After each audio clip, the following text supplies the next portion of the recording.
Recording in progress. Pues bueno, ya muchos de ustedes saben cómo llevamos estas conferencias, ¿vale? Ahora lo voy a decir en inglés. Thank you so much for being here today. Guys, you have here most journalists from Mexico. Oh, please, can you please mute? Sorry about that. Okay, so for all of the journalists gathered here today, we are very happy to have with us Future Islands. We have William, Sam, Garrett, and Mike, and they will be performing in Vive Latino on Sunday, March 17. So if you guys want to say something before we start with the Q&A, and then, you know, I will be here helping saying the questions and on translating anything that's needed. I'll just say thanks everybody for being here today. We're really excited. We're always excited to come to Mexico, and yeah, it's we appreciate y'all being here to talk with us.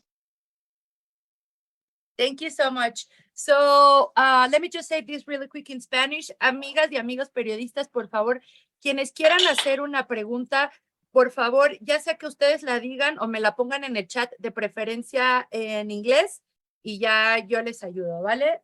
So let me see who I have here for our first question. Just give me a second. Okay, so I have now Antonio Garcia from El Parlante. Antonio, please go ahead and ask your question. Gracias, Adri. Gracias a todos. Hi, guys. First, I'm going to say the question in Spanish for the journalist, and then for you in English, okay? Sounds good. My first question is, let me see. There it is. Me gustaría hablar un poco del nuevo álbum que sacaron hace apenas unos días. Las canciones del álbum expresan un deseo de conexión humana o de regreso a la normalidad. ¿Cómo se transmite este sentimiento a través de la música? I would like to talk a bit about the new album that you released just a few days ago. Do the songs on the album express a desire for human connection or a return to normalcy? How is this feeling conveyed through your music? Yeah, I think all of I think Future Islands as a band has always been about songs about striving for a human connection and trying to, you know, speak in a universal language. You know, we make music you can dance to so that it affects people physically. And then we make music that has a deeper lyrical meaning. So then it's something you sit with that slowly seeps into you over time that you can hopefully learn from. But, you know, the music is like a hook for the message. And it's all about creating a community and an environment, not just within the records, but when we bring people together, when we have a show, you know, the hope is that we make music with an open heart, and people that want to be open or have an open heart will come together and be together and experience a human connection, not just through the music, but through the shows. And that's something that's been really important for us for 18 years. We just had our 18th anniversary a couple days ago. So yeah, that's an integral part of our music. Okay. The second question, la segunda pregunta es una pregunta que hago en una dinámica, que es, ¿qué canción de algún artista vivo o muerto te hubiera gustado componer a ti y por qué? It's a question that I say in a dynamic in the medium what song by a living or dead artist would you have liked to have written yourself, and why?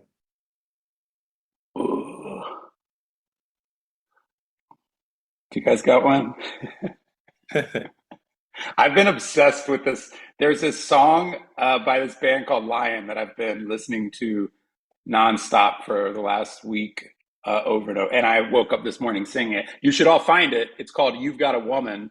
I don't know if I wish that I wrote it, but it's such an amazing song. I'm trying to think. We recently did a cover of Love My Way by the Psychedelic Furs, and I think that is a song that in learning it, we were all like, this song is so good. And it's kind of simple in the way that it's written. It's very similar, I think, to our style. So I think that's a good example of like a song that I've always loved. And yeah, you wish you got to sing it. Thank you very much. Thank you, guys. And I hope you see in Vive Latino. Thank you, Adri. Thank you so much. Gracias a todos. Gracias, Antonio. Thank you. Now I have another question from my colleague Arnulfo from Síntesis Hidalgo. Arnulfo, please go ahead. Gracias, Adri. Hi, how are you? Bueno, saludos a todos. Hi, Sam. Good, how you been? How you been? I've been good. Nice to meet you. I have two questions. I know in this moment, 18 and over, it's grateful and you're powerful live on your music. So I have two questions. Let's talk about on the more recently record release. So I see in his moment, in his most recent videos, for example, the tower, the fight, say goodbye. It makes us reflect on the small things of the human being that have lost feelings and the inner beauty of the human being in this time. What's your opinion about these things? Well, you know, a lot of what we're, you know, seeing, it's just like my personal, you know, journey through life and figuring out what it is to be a person growing older. I think that's something we all experience together, me and the guys, as we mature as artists, and you know, become fathers, become husbands, or lose relationships. You know, losing relationships when you're in your late 30s, when you think things are all together. You know, it's something. I think that's a thing we, you know, we do without knowing, because Future Islands music is really just about chronicling our own lives, and through telling the story of our own lives, we are speaking to the human condition, speaking to, you know, what it is. I'm not going to try to sing a song about you know, being an 18-year-old kid, because I don't know what that means anymore. You know, like I have to speak as a man who as a man, and as a man who is growing older, who can't do the things that I used to do the way the mind says I can do that, but the body says I can't. Learning how human connections can fail, and how, you know, when you're young, sometimes you blame it on the other person, and as you get older, if the thing keeps happening, you have to say, maybe it's me. You know, that reflection is something that happens with age. You know, the ability to be introspective only comes with the wisdom of age and maturity. So that's something that we're learning in real time. And I think our albums show that. You know, you can literally listen to our records and find the growth of like how we speak to emotions. You know, the early records are so full of rage and like despair, like you know, the emotions are so hot, because when you're young, you don't know how to deal with your emotions. You're just, they're all encompassing. They're like a fire. And as you get older, you're like, it's happening again. And I'm going to be okay, because I've been okay in the past. I've gotten through it, and this is hard, but I'll get through it. And that's a thing we want to get across to people, so that they have something to hold on to when they're going through those things in their lives. Okay. In otherwise, but another, particularly is a question, feelings, passion, soul dance, and party time. Maybe celebration of life. What are you talking about it? About these things? About these things? Arnulfo, perdóname, es que te estás cortando. No se escuchó bien. Cortando. Can you repeat it again because it was breaking up a little bit? Dale. Okay. Well, the another question is that another video, the type particularly is explosion, feelings, passions, soul dance, Oh no. maybe celebration of life. What are you talking about it? Because No. celebration for the life, or for the rest of the life. ¿Quieres? Se cortó otra vez. ¿Me puedes mandar can you send me the question through the chat and I will say it? Sorry, Arnulfo. Thank you. Yes, seguro. Thank you so much. Thank Yeah, you. thank you. I will say Thank it you later. so much. Okay, cool. Now I have a question from Oliver from Weird. Oliver, please go ahead. Yeah, we hear you. How's it going? Doing good, doing good.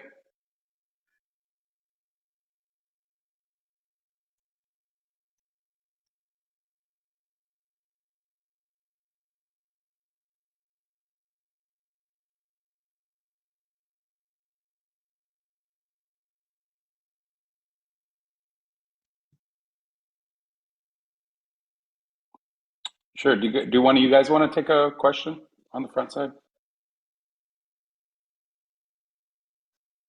Oh, I didn't know if No, I didn't know if one of the go ahead. the guys have been so quiet.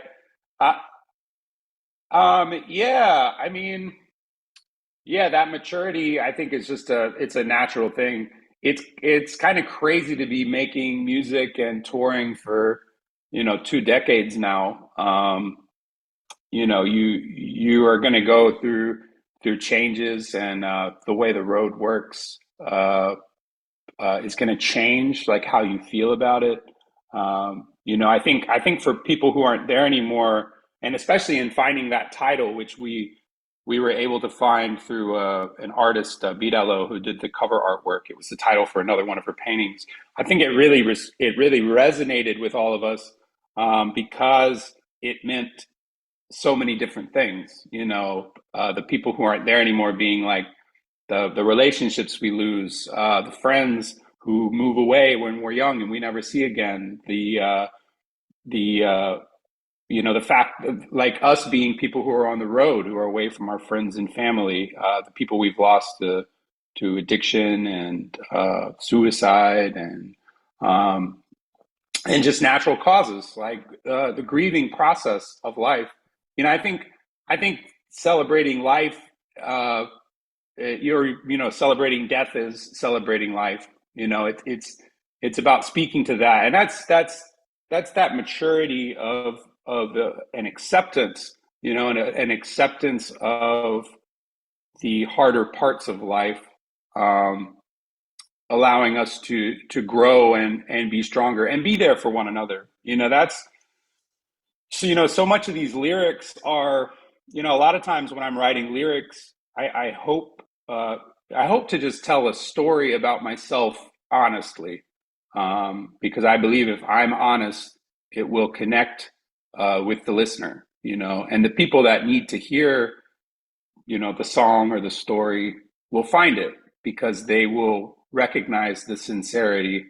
Um, but a lot of times when I'm writing these songs that are asking people to hold on, that are asking people to fight, that are asking people to wait and not do anything drastic, I'm not just saying it, to the listener. I'm saying it to myself, because I'm a person that struggles, and I'm a person who's looking for a human connection. And so much of what we've done with our lives and making music and playing shows around the world is finding that human connection and feeling like we have a purpose in the world and a space to share ourselves and to bring people together. So, I think that's all part of it's just a natural maturity, to us, and trying to be honest. I think as long as you're being true to who you are and not trying to, sell a record or like make a hit, make a, do something for radio or follow a trend. You know, if you're honest with yourself, then you're going to be able to constantly cultivate your spirit and cultivate your soul and continue to connect with people and mature naturally instead of chasing another thing, like, you know, chasing a ghost. You know, you sing about chasing the ghost, you don't actually do it. I'll sing about it and that'll be a good song, but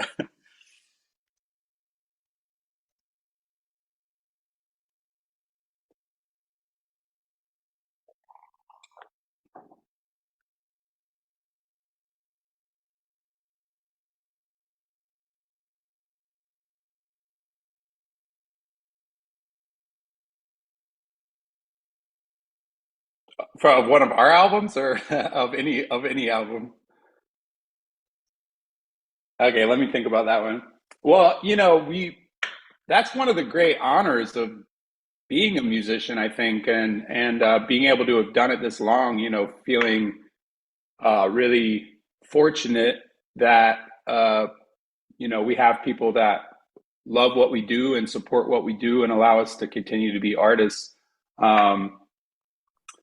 It's Yeah, to hear people say that where our music is a part of their lives, that it is something that helps them through, or is with them in their families, or with them in their times of need and their times of loneliness. Like that is an amazing, uh, it's an amazing thing to be able to be there for people in this, you know, and not actually be there, but just to provide comfort and to provide warmth or to provide joy. You know, it's you're really grateful for that. It's an honor. Um, what's my sound? Do you guys got some end of the world? Do you guys got some end of the world songs? Garrett, you got to have an end of the world song. Um, what about that? What's that Spark song? Number one in One heaven. Number one song in heaven. That'd be the one. Yeah, Number One in Heaven by Sparks. Yeah, that's a good one. Do you know that one? Yeah.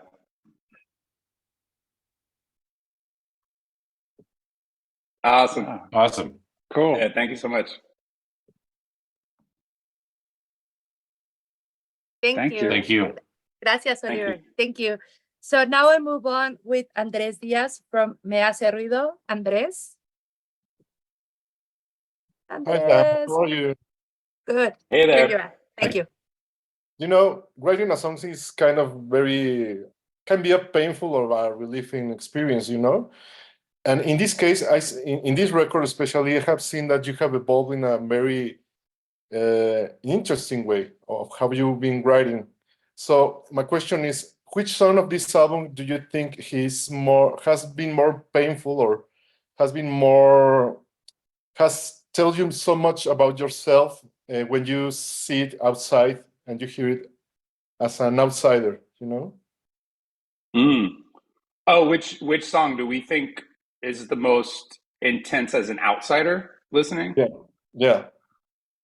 I mean, I think both as an insider and an outsider, I think that maybe corner of my eye might be the most intense song. And it's, you know, and it's a beautiful song, you know, but in writing that song, um, it's so honest, you know, and that's what I was talking about before. Like, it's so to the point, the honesty of, I had a person, they asked me to leave, I left, and I can't go back.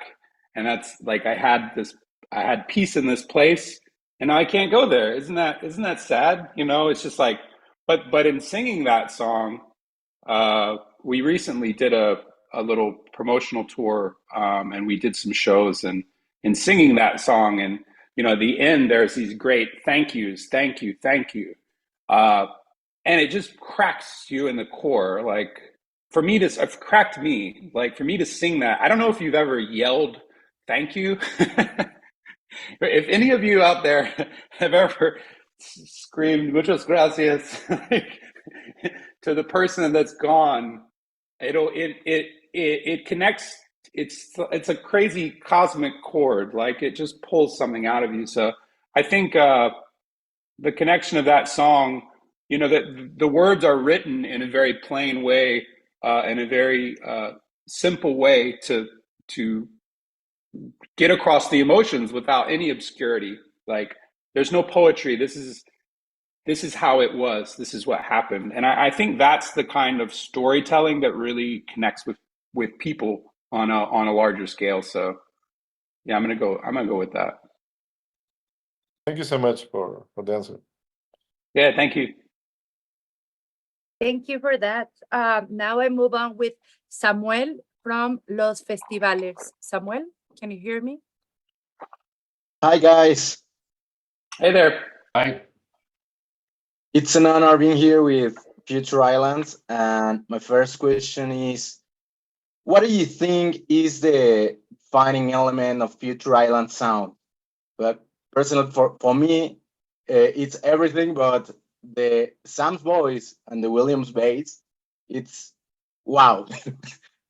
Well, I think, you know, the crazy thing about this band is that me and William and Garrett have been together for 21 years. We had a band before Future Islands, and you know Mike's been with us for 10 years in Future Islands. But the band, when me and William and Garrett started our first band, we were just 18-year-old kids, and you know William had never played a bass before. He was a guitarist, and Garrett had never played the keyboard before. He was a guitarist, and I was a rapper, and I didn't want to sing in a band. And so we started this band that was very, you know, in its spirit, it was punk rock because we just like we had some broken keyboards, some borrowed amps, and a borrowed bass guitar, and we started making music together, and started playing shows. But I think because of that, I feel like Future Island's sound is very much its own thing. You know, of course, there's touchstones, you know, within the keyboard sounds, within the bass sounds, within the vocal style, and the lyrical style. But I think we are our own thing because we all really learned to play music together. You know, we all were in this band. For me and Garrett, it was our very first band. And, you know, we're learning to play with William in real time. Me and Garrett are learning to play together. Me and William are learning to play together and kind of creating this thing. But you know, you can listen to songs from our first band when we were 18, 19 years old, and you hear Future Islands. You know, it's a little more New Order, I would say, in its vibe. It's more like Euro pop, but you know, it was electronic drums and keyboards and bass guitar. You know, no guitars. So we've really been working within that for a very long time and really trying to, you know, it's just our palette. It's like it's our color wheel. It's the way that the sounds that we love and the sounds we choose to paint with. And you know, I think that's it's really cool because I feel like we are a band that if you hear our music, you're like, oh, that's Future Islands. And I think that's a really great thing to be able to accomplish, is to just have your sound, you know, and to be understood through your sound. Thanks, Sam. And the second question is, what did you enjoy the most about composing Future Island's latest album?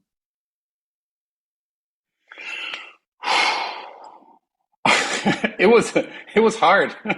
I don't know. I know.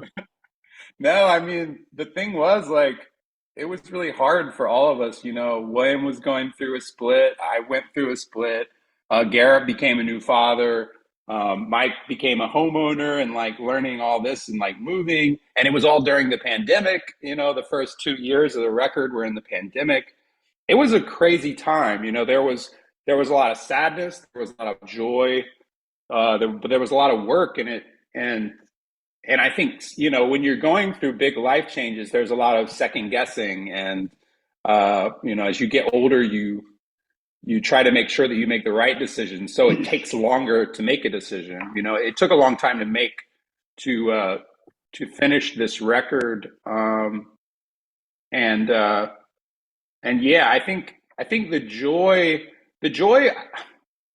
the joy is in like hearing it completed, really. But I think we're still like wrapping our heads around it. I'm very proud of this record, but the creation of the record was, I mean, you hear it. It was really, it was a difficult time, for me personally, and yeah. What about you guys? I Yeah, I think, agree. I would go say ahead. I think this might be the hardest album that we've ever made as far as the entire process. It felt really disjointed. It was spread out over like 3 years, the writing and recording of it. And yeah, there was a lot of times where we just had to stop. We completely had to stop working on it because like life stuff was for me, life stuff got too big to handle, and I had to just focus on myself and focus on navigating that, and then coming back to the music and to the album and to the band when we could, and yeah, it felt the songs felt really disjointed and not connected, and it wasn't until Sam gave it he suggested some sort of suggesting track orders for the album, and it sort of that started to kind of connect it for me. And also once we wrote the last song, The Garden Wheel, that somehow once that song was written, that was the last song we wrote for the album. That song sort of kind of held it together and had some kind of cohesiveness to it for me. Mike? I agree with everything that's been said, and to the question of like what was the thing we were happiest about, is I think it's like when you're sitting on an idea that's sort of half formed for like a long time, and you've like come at it a bunch of different ways, and you always end up sort of going back to this like half formed idea and kind of frustrated by it.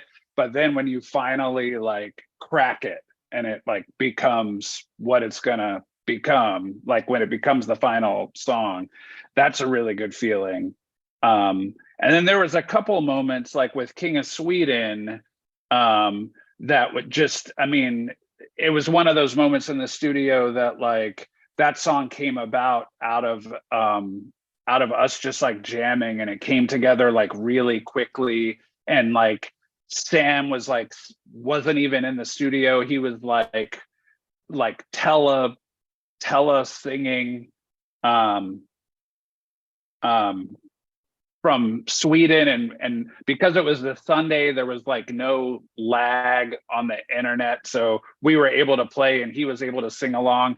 And it was just one of those things that was of the moment that you so often don't get to capture, and that fact that we captured it was like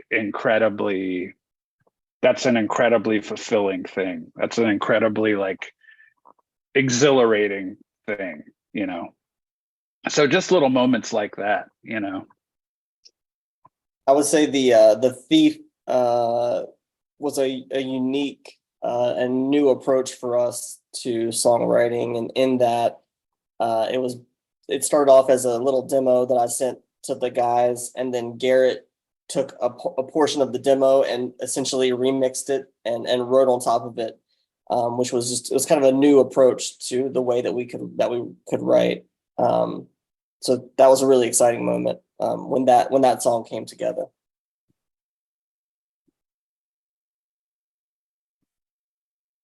Thank you. Thanks, guys. And Thank we you. will see you in Vive Latino. Thanks. Now Gracias, Audrey. De nada. I move on with my colleague Henry from Radio Rage, Colombia. He's going to say first his question in Spanish, and then I'm going to translate, okay? Vas, Henry. Hola, Adri, gracias. Un saludo a todos. Saludo a todos los chicos. Es muy emocionante escuchar todo lo que hacen con su disco y con sus nuevas canciones.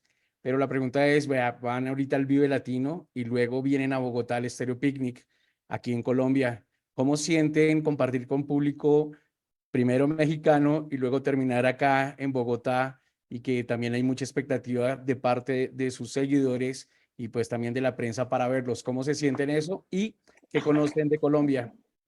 Gracias, Ari. Okay, de nada. So Henry is asking you that, how do you feel that first you're going to be in Mexico in Vive Latino, and then you travel to Colombia to be in a stereo picnic? What do you feel about that? That there are a lot of expectations, especially in Colombia. And if you guys know anything about Colombia, I don't know if you've been there before, but what can you tell us about that? We're just really excited. I mean, we actually have very little experience going to South America. I think we've only been to Bogota once, correct? Yeah.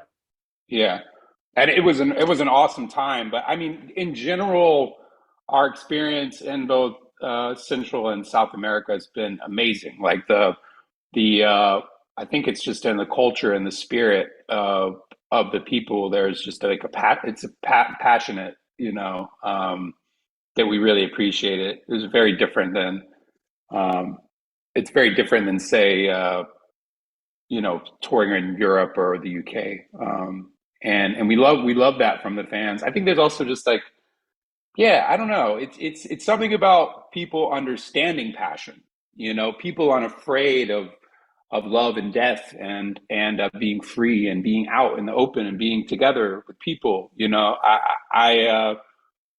It's always resonated. I guess for like Mexico City is probably Mexico City and Guadalajara are probably where we played the most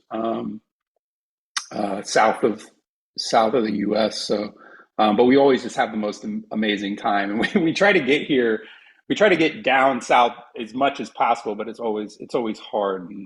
But yeah, so just really, really excited. And if the expectation is, what's the expectation that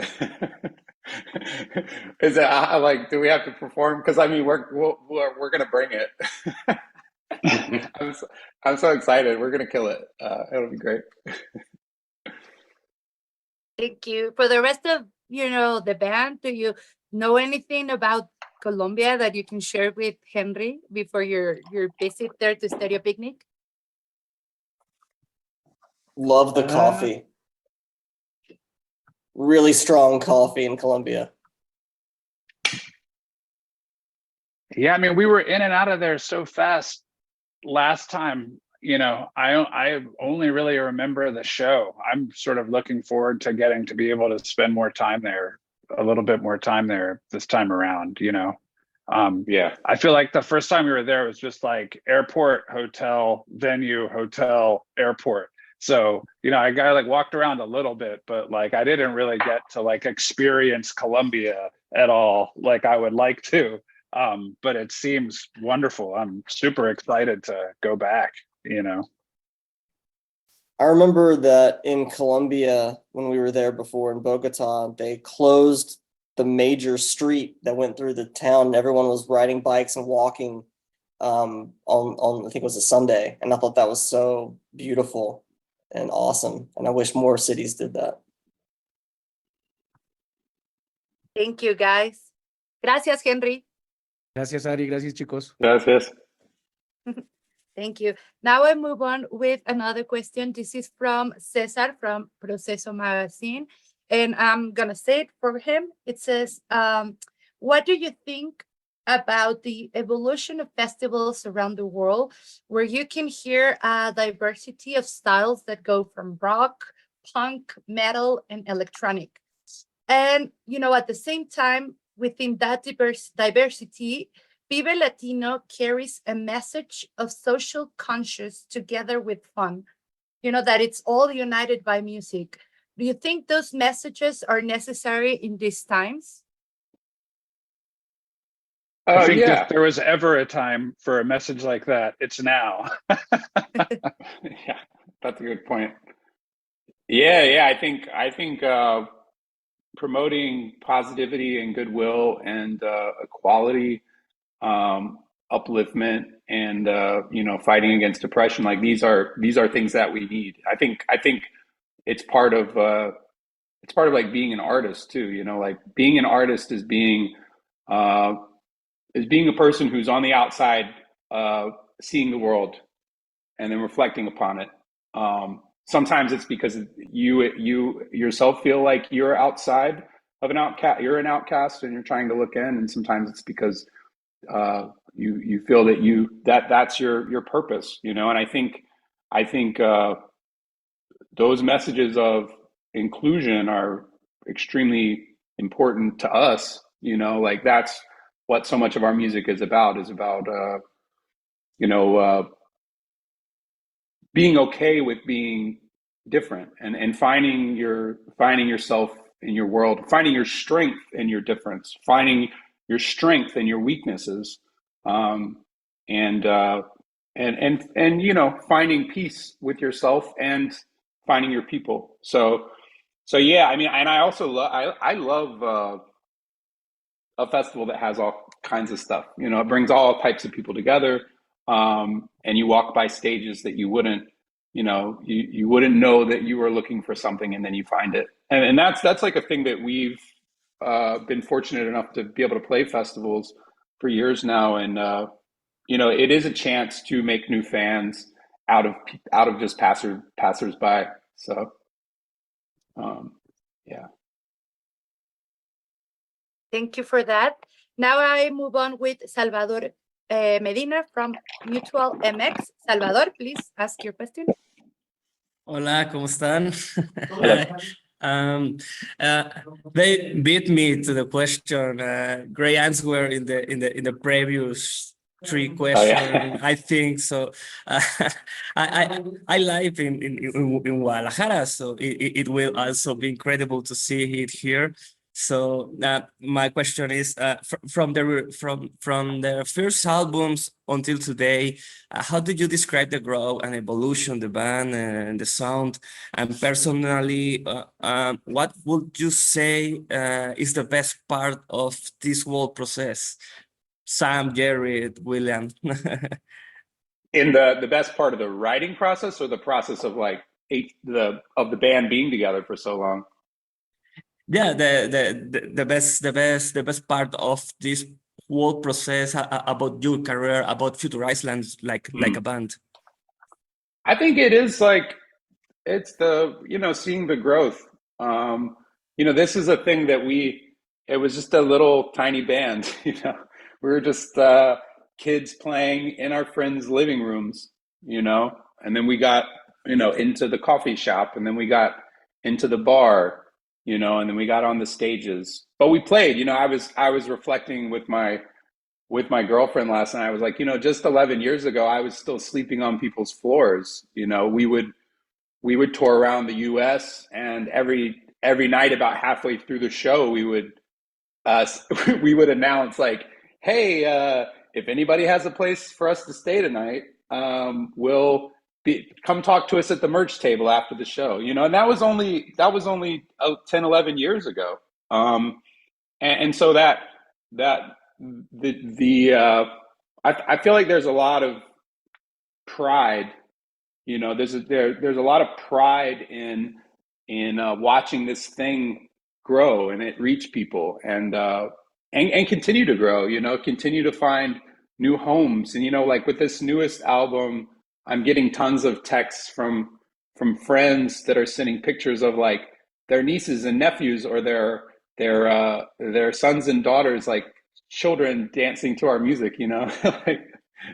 And that's like, how beautiful is that, you know, to be able to still be here, to be able to still bring joy, to continue to be like a part of people's lives, and knowing that and you know, I was like, this is our target demographic right now, is like 3 and 4 year olds, so because that helps our career. we got 20 more years if the 3 and 4 year olds are into us now. But yeah, you know, being able to watch this thing grow from, you know, a living room in a basement out into the world, and this, you know, like our relationship as a band, which is you know, it's hard to be in a band for 20 years. You know, it's a marriage, and you have to like have to like remember to communicate. Hey guys, we have to we have to have a talk. It's just like to communicate, to be present with one another, and to remember that you're friends most of all. But how crazy is it to like be able to travel the world with your best friends, and grow this thing together, and to still be doing it? It's an amazing honor, and yeah, it's beautiful. It's beautiful. It's like a marriage, and Sam, you on a stage, you project a lot of energy, a lot of moves, a lot of passion. How do you prepare before your shows, your shows? Sorry, and do you have any rituals before going to stage? I used to. I used to have rituals, but I had to break them because it was taking 3 shots of tequila and smoking a cigarette. Tequila is the And solution, yeah. and yeah, well hey, it makes the knees go, man. It makes the knees go. So, but yeah, I had to stop doing that, and start taking better care of myself. This is only like 2 years ago. I was like, I should cut it out. But yeah, my rituals now are just more calm. I try to go on stage very very calm, and then let let the show come to the people, and let the show let the people come to us, instead of, in the old days I would, and then go get them. Like go out there, and that process is different because I think the music's different. The music is more inviting rather than pushing something on people, and that's the maturity of just growing older and understanding that there's more acceptance in the calm. But there's still going to be the punch and the growl and all of that. But yeah, the ritual is to be in a comfortable space. Or if you're uncomfortable, for me, if I'm tired on the road, or if I'm sad, or stressed out, I try to use that. So it's kind of talking to myself. I kind of talk to myself a bit. Be like, what are you going through? How do you use it? I got to use it. Muchas gracias, Adriana. Gracias. Thank you De so much. nada. Thank you. Now I have another question. This is from Guillermo from Rock Activist. I'm going to say it. He's asking you, your album covers feature art, such as painting. How do you choose the graphic art for each album, especially for people who aren't there anymore? It is like pulling teeth. Do you have that saying?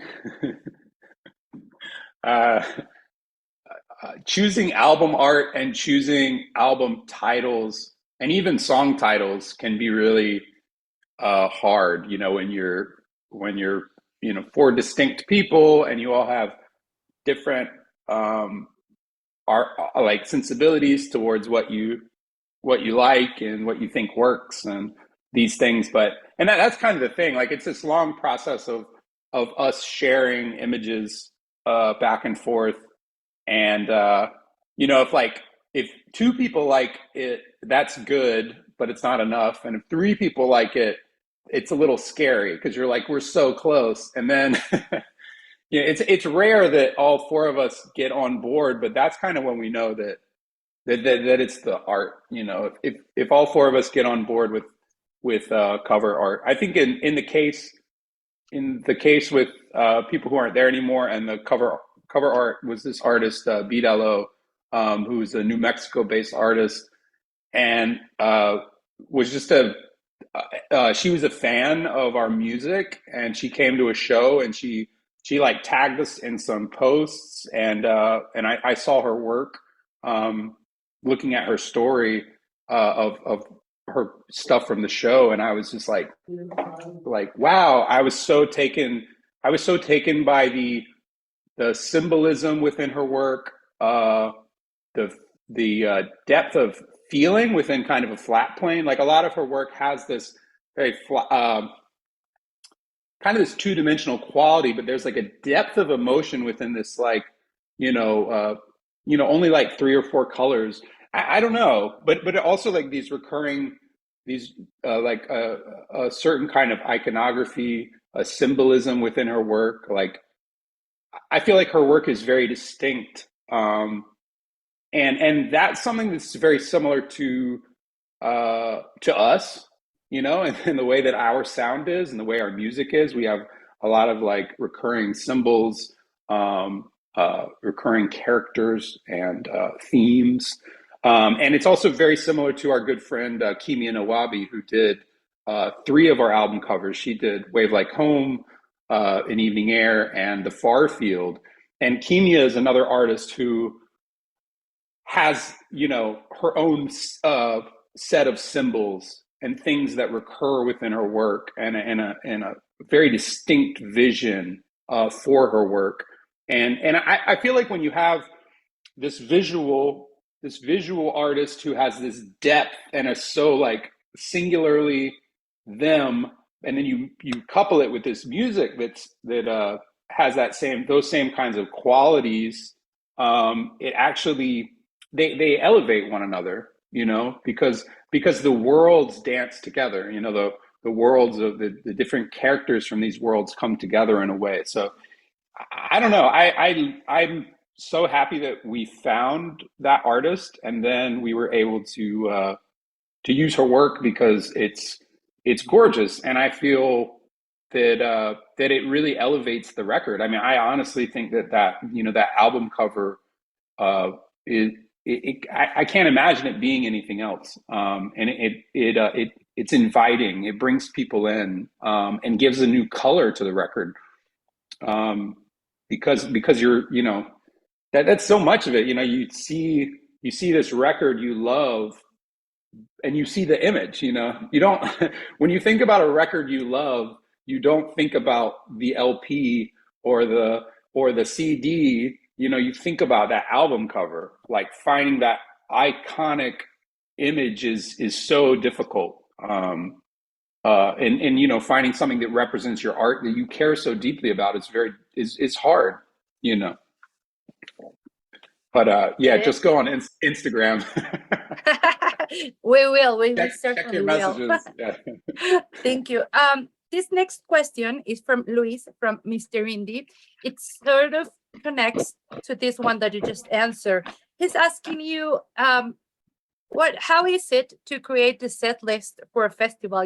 When you add songs from your new album, your new material, and include, the audience's favorites. How difficult it is. Oof, it's going to be hard this time. I think it's going to be really hard this time around, because the new songs feel really good live.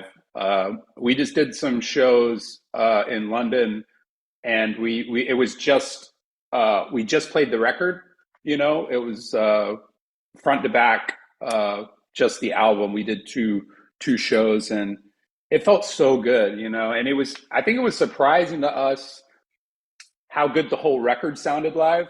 Usually when we write a record, or when you write a record, you have songs that you think are going to work. You're like, this is a great track, it's going to hit live, and then it just doesn't. And you're like, we can't play it. You can't, the song doesn't for whatever reason, the song doesn't translate live. But when we did this record, it was pretty much everything was, if the crowd wasn't going crazy, you could see their connection. And for us, I think too, like playing the songs, I think we felt good playing the songs. But then there were songs that were just hitting, like The Tower was killing it. And of course, like King of Sweden and Peach, we've been playing for years, for a couple years now. And they smash. The Tower, The Thief, Iris, The Corner of My Eye, The Fight, The Sickness. Everything was, I can just name the whole record. Give Me the Ghost Back. Oh my gosh, Give Me the Ghost Back destroys live. So when you put out a new record, you've already got this like 20 song set. A festival set's usually about 13 songs probably. and then all of a sudden you've got these 12 new songs come in, and it's like picking between your babies. Who's got to get out of the house, go to college, get out. Oh, wow. That's difficult. That's tough. I can't imagine that. Thank you. Like, for the rest of the guys in the band, is there any song that you really like to perform live from this new album? I really like playing all of them, actually. Yeah, they're all pretty fun. They all present unique challenges in their own way, in drum world anyway. Say Goodbye has been a challenge, but I think at least the last time we performed it, Say Goodbye. we actually played it well. All right, but hopefully we will have the chance to see some of them here in Mexico and in Colombia. Yeah, for sure. Absolutely. Thank you. Since we are running out of time, I'm going to move on with our last question. This is from Luis from Miskit Radio. He's going to say it. Luis, can you hear me? Yes, I am here. So go ahead, Luis, please. Guys, Future Islands. Sam, you're a great frontman in Future Islands. Your energy, your movements in the other stage is amazing. Some in interviews, the need to create community you mentioned. What are you thinking about of the Vive Latino festival, where the music and the public create the community real? What about thinking of the festival? Well, I think our first time we were ever in Mexico was for a festival. I believe wasn't our first time in Mexico City at Normal Festival? Yeah. And that was, I don't know, that was such an amazing time. I think we were there for 2 or 3 days, and had so many memories. And like I was saying before, festivals are the bigger community, and when you have these very diverse kind of musical lineups, it brings all types of people together, all people that are drawn together through music, and for our love of music, and having that friendship, coming with friends or making new friends. I don't know, it's just a beautiful thing. And it's such a cool thing to be able to play to those crowds, because everyone's just in a good mood, everyone is there to have a good time, and to be loose and to be free. So when you have those opportunities, so much of what we do on stage, it comes from the audience. It's like I was saying before, letting the show come to you. You give to the audience, and you hope to get back, and if the audience gives back, then you give more, and then if they give more, you give more, and so you create this exchange of energy, and the best times, it's like a transcendent moment. You become one. I've always said that the band is the least important part of a good show. It's all about the audience. The band can be terrible, but if you have an amazing audience, it doesn't matter. It'll be an amazing show. It'll be a joy. And so to be able to come to those places and have the opportunity to play for people that just want to have a good time and just want to experience something, whether it's new or something that they've been dying to see, for the first time or for the second or third time. It's a joy. So just really, really excited to go down there again with just more people who know us, but also the ability to make new fans, and just have a good time. Like, the festival looks really fun. Like, I've been looking at the list of bands and everything, the list of musical acts. So yeah, it'll be a fun time. Thanks, Sam. Thank you so much. And since we are about to finish. I really appreciate you guys for being here today. It will be our pleasure to see you very soon here in Mexico City and then in Colombia. And I really sincerely hope that you have time to see more bands here and time to visit Colombia and get to know the country better. Thank you so much. Thank you to all of my colleagues, reporters here today, and we will see you very soon. Thank you. Have a good day. Thank you. Thank you. Thank you so much. Thank you. Gracias. Thank you, guys. Thank you. Bye. Thank Thanks. you. Thank Bye, you, Adri. guys. Love you. See you Bye-bye. soon. Gracias. Thank you, Adri. Bye.